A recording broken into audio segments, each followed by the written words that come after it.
दोस्तों, क्या आप जानते हैं एक धर्म भारत का ऐसा है जिसको हार्वर्ड में, ऑक्सफोर्ड में, कैम्ब्रिज में एक धर्म के साथ साथ एक लाइफ स्टाइल के रूप में पढ़ाया जाता है। इन बड़े इंस्टीट्यूशंस का, प्रोफेसर्स का, रिसर्चर्स का ये मानना है कि यदि इस धर्म की आस्थाओं के साथ जीवन जिया जाए तो दुनिया की आधी से ज़्यादा समस्याएं खत्म हो जाए, इंसान के परिवार की, उसके समाज की, यहाँ तक कि उसके भीतर की भी समस्याएं खत्म हो जाए। दोस्तों, वो धर्म है जैनिज़्म। और आज मैं आपको जैनिज़्म के 5 ए बताने जा रहा हूँ। इन 5 ए को अपनाकर आप जीवन में, व्यापार में, परिवार में, समाज में कहीं भी बेतहाशा तरक्की और समृद्धि हासिल कर सकते हैं। आप सदा स्वस्थ रह सकते हैं, भीतर से खुश रह सकते हैं और इस तनाव भरी दुनिया का हर क्षण आनंद से बिता सकते हैं। दोस्तों, क्या है वो 5 ए? उसके पहले मैं ये बताऊं कि लोगों को ये भ्रम है कि जैनिज़्म जो है भगवान महावीर से शुरू हुआ है, क्योंकि महावीर जयंती के नाम से हमको एक हॉलीडे मिलता चला आया है, इसलिए सबको ये लगता है कि जैनिज़्म मीन्स भगवान महावीर। जबकि जैनिज़्म में 24 तीर्थंकरों यानी 24 भगवानों की श्रृंखला होती है, उसमें भगवान महावीर 24वें हैं और उनके लाखों साल पहले ये ऋषभनाथ भगवान से शुरू हुआ था। खास बात ये कि इस धर्म के अंदर साइंस इतना ज़्यादा छुपा हुआ है कि इसको हेल्थ के लिए और पर्सनल हैप्पीनेस के लिए सबसे बेस्ट रिलीजन्स में से एक माना गया है। यहाँ तक कि ग्लोबल प्रॉब्लम्स का सॉल्यूशन इसमें छुपा है। तो आइए देखते हैं कौन कौन से वो ए हैं जो एक कॉमन व्यूअर के जीवन में काम आ सकते हैं। सबसे पहला ए, अपोलॉजी डे। अपोलॉजी डे को जैनी कहते हैं क्षमावाणी।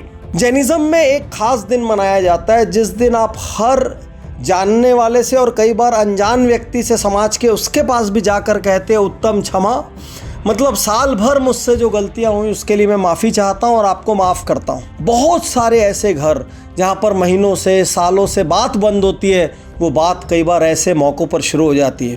कई बार दोनों पक्ष ईगो की वजह से एक दूसरे से मन की बात नहीं कह पाते और उस दिन वो उत्तम क्षमा कहकर जब गले मिलते हैं या पैर छूते हैं, वहाँ से कम बातचीत शुरू हो जाती है। सोच कर देखिए, जैनिज़्म के अपोलॉजी सिद्धांत पहले ए को यदि आप अपनाते हैं तो आपके रिश्ते बहुत अच्छे रहेंगे और आप हर रात तनाव मुक्त होकर सोएंगे, क्योंकि आपके जीवन में नकारात्मकता नहीं होगी।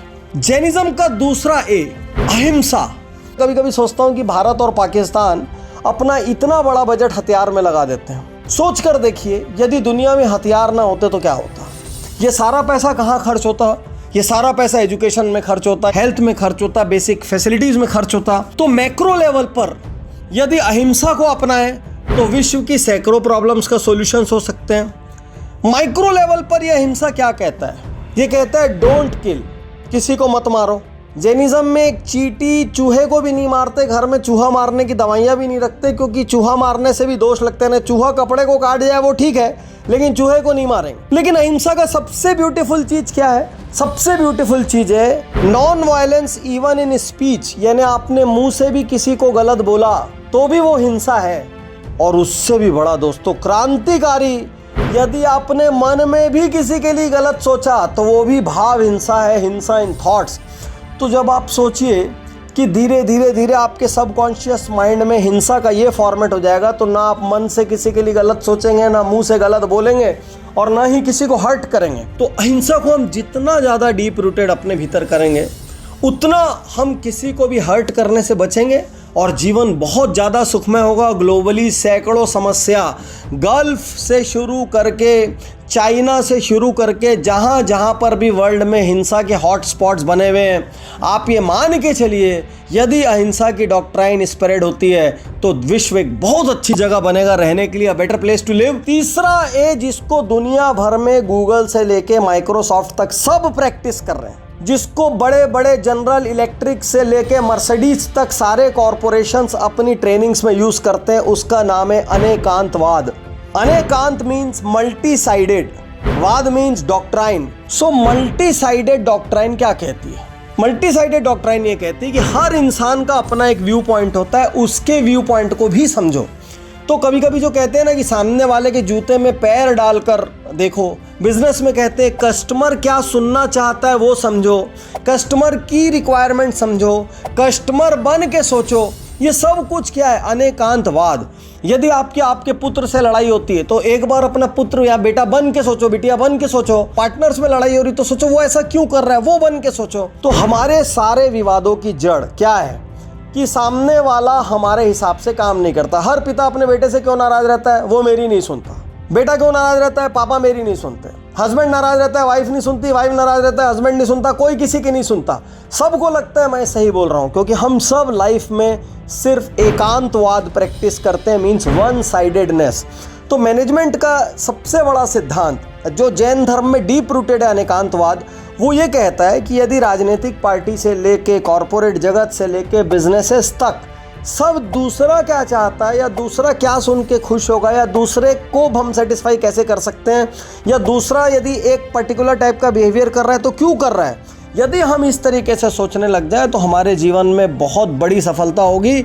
और इसके लिए सिर्फ एक चीज़ को सबसे पहले आग लगाना पड़ता है, वो है मैं सही या अहम ब्रह्मस्मि, मतलब आई एम राइट। इसको आपको पहले आग लगाना पड़ता है। चौथा, 100% हेल्थ के लिए बहुत ही इंटरेस्टिंग चीज़, आहारचर्या। यूँ तो आधे से ज़्यादा जैनी भी इसको प्रैक्टिस नहीं करते अपने अपने प्रैक्टिकल प्रॉब्लम्स की वजह से, लाइफ स्टाइल की वजह से। लेकिन यदि जैन आहारचर्या को अपनाया जाए तो विश्वास कीजिए जीवन 100 साल का होगा और बिना बीमारियों का होगा। जैसे जापान में कुछ लोग होते हैं ना 100 साल से ज़्यादा रहने वाले, तो वो सारे लोग जो इकिगाई प्रैक्टिस करते हैं वो आधे से ज़्यादा समझिए जैन सिद्धांत है। क्या होता है जैनों में बाय डिफ़ॉल्ट? सूर्यास्त पूर्व भोजन कर लो। तो सूर्यास्त पूर्व मतलब 6:30 बजे आपने खाना खा लिया। अब अगली सुबह मंदिर से आने के बाद 9 बजे लगभग आप पहला अन्न लेते हो, तो 15-16 घंटे की इंटरमिटेंट फास्टिंग आपकी हर दिन होती है, 365 दिन। तो जैन तो बाय डिफॉल्ट बचपन से इंटरमिटेंट फास्टिंग करते हैं। हालांकि बहुत सारे घरों में अब ये टूट गया है, लेकिन जो भी करते हैं वो 60 साल, 70 साल, 80 साल तक भी फुर्तीले रहते हैं, एजाइल रहते हैं, उनको बहुत सारी समस्याएं नहीं होती। वो इंटरमिटेंट फास्टिंग जिसकी आज चर्चा पूरी दुनिया में हो रही है, वो जैनिज्म में डीप रूटेड है बाय डिफॉल्ट। इसीलिए यदि आपको लंबी उम्र चाहिए, स्वस्थ शरीर चाहिए, तो आप जैनिज्म की लाइफ स्टाइल अपना लें, जिसमें से सबसे स्पेशल चीज़ है उनकी भोजन शैली, जो अपने आप 365 दिन इंटरमिटेंट फास्टिंग करवाती है।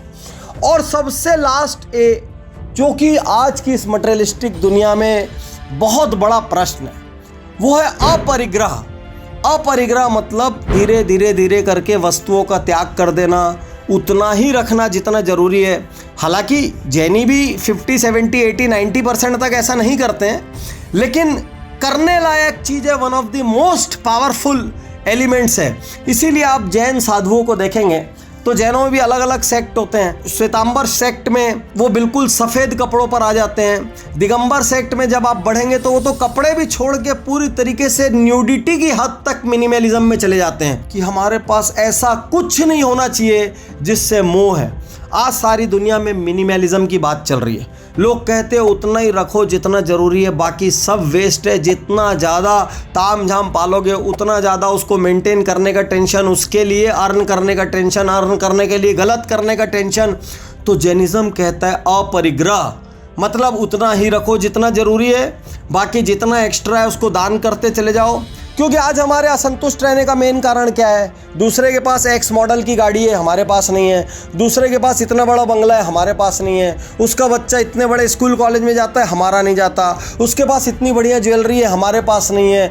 हमारा मेन प्रॉब्लम क्या है कि दूसरों के पास XYZ है और हमारे पास नहीं है। यदि यही अपरिग्रह या मिनिमलिज्म हमारी लिविंग फिलॉसफी होती तो इनफैक्ट हम ये परेशान हो रहे होते कि भाई मेरे पास ज़्यादा क्यों है, भाई कम कर जरा। तो मैं आज आपसे कहना चाहता हूँ कि यदि जैनिज्म के 5 प्रिंसिपल्स, 1 अपोलॉजी डे, 2 अहिंसा, 3 अनेकांतवाद, 4 आहारचर्या, 5 अपरिग्रह, ये 5A बहुत सिंपल 5 है। यदि आप याद रख ले, आप किसी भी धर्म के हो, पंथ के हो, भाषा के हो, बोली के हो, देश के हो, इससे कोई फर्क नहीं पड़ता। यदि हमको एक शानदार अद्भुत जीवन चाहिए जिसमें खूब हैप्पीनेस हो, जॉय हो, पीस हो, जिसमें खूब सारा सक्सेस भी हो, लेकिन उस सक्सेस के रास्ते में बहुत कुछ गलत ना करना पड़े, तो जैनिज्म एक आइडियल लाइफ स्टाइल है। दुनिया की टॉप मोस्ट यूनिवर्सिटीज ने जैनिज्म को एक लाइफ स्टाइल के रूप में दुनिया की बेस्ट लाइफ स्टाइल्स में से एक कहा है। तो आपको इसमें से सबसे अच्छा क्या लगा, आप क्या अपनाना चाहते हैं, ये मुझे जरूर से जरूर बताएं। शुक्रिया, धन्यवाद, थैंक यू।